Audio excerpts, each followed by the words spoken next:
Fun review today. I am riding the Pivot Switchblade Pro. It's a carbon kind of all mountain bike, and this bike has the XTR build kit. It's been a real treat. This bike's kind of a do-it-all multi-purpose trail bike, all mountain category. And right off the bat, it's a really zippy climber.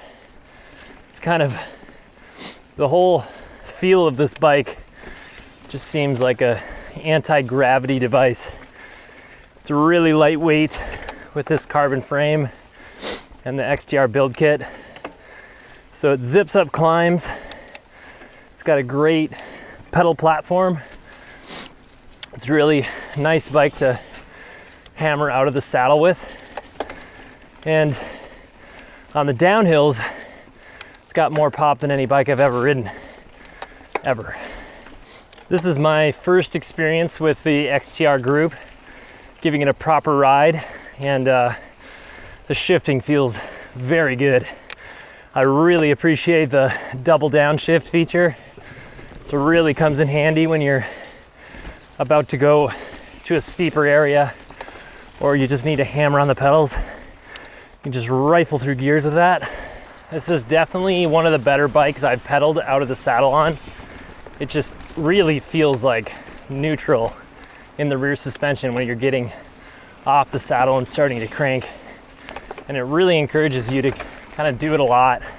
The suspension is super buttery off the top end. So tip of the hat to Pivot for really just nailing the balance on this bike. And for a do-it-all 160, 140 bike.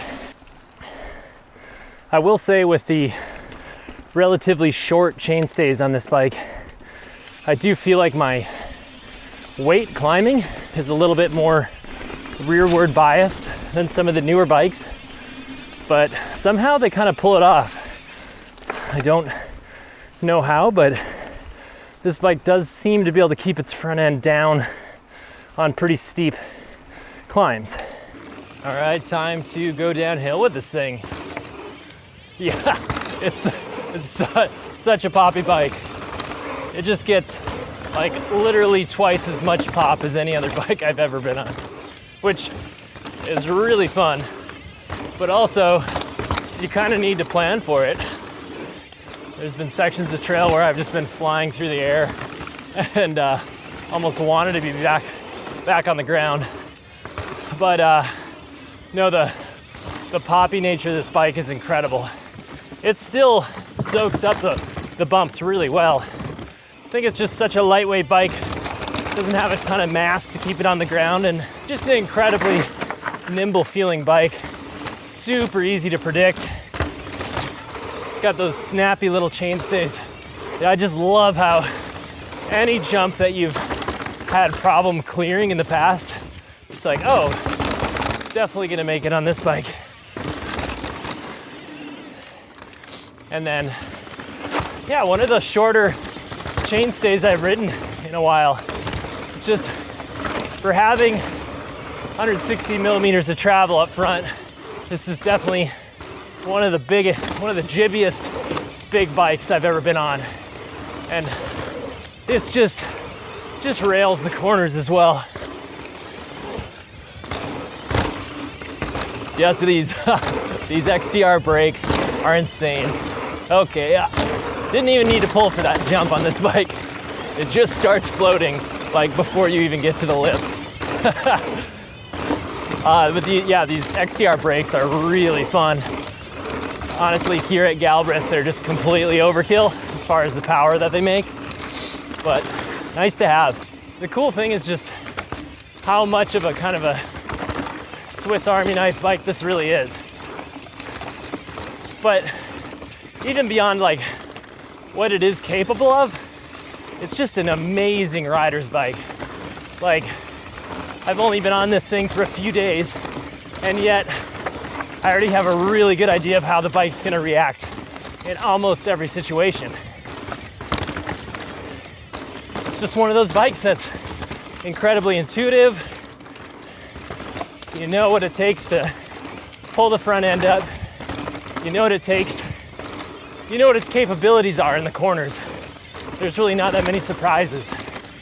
And of course, this bike's just sitting on some great Maxxis Minion tires that don't ever really surprise you. They've just got plenty of grip in store. I love the feel of that XTR downshift. Grabbing 2 gears at once. It makes so much sense that this bike is from the Phoenix area. I've ridden there just a handful of times, and you need a bike that's ultra nimble, a great climber, jibby, and bringing that kind of spirit into the P&W is so fun. Oh my gosh. Yeah, this bottom bracket just feels so low.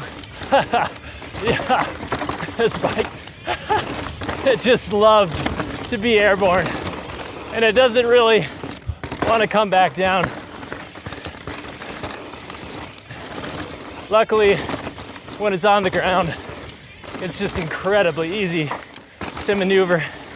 This bike has definitely got the spirit of a little bike with 160 millimeters of travel. A little bit more high-sprung and fierce than other bikes I've been on in this category. So it really lends itself to people that like a super active ride. They like to jib. They like to put the bike exactly where they want it. Yeah, I think this bike really fits the needs of a lot of riders out there looking for something that's kind of an all-rounder, but that's capable of really doing anything. And I'm not sure if I've ever been on a bike that stands up for those principles quite as much as this. In some ways, it feels like it has less travel than it does. And then in some ways, once you get it on big terrain, you're like, oh, this thing actually has quite a bit of a bottomless feel. And the geometry figures are really conducive to a more playful bike with that short chainstay. They obviously weren't looking to make like just a bike that rides down the hill for you. This is more of a kind of a precision instrument, and also kind of a tool for somebody who likes to hit jumps and get a little weird on the trail. So, who's this bike for? I think this bike's for somebody who's looking for a capable all-arounder, but wants to err on the side of a playful, good pedaling bike.